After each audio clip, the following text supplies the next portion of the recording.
Hello everyone, welcome to Online Help Guide. Today in this video, I'm going to show you how to comment on someone's post in Tango. So without any further ado, let's get started. First of all, open Tango application.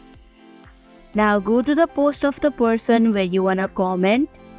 Click on the post. Now tap on the message icon located at the bottom of the post. Type in a comment.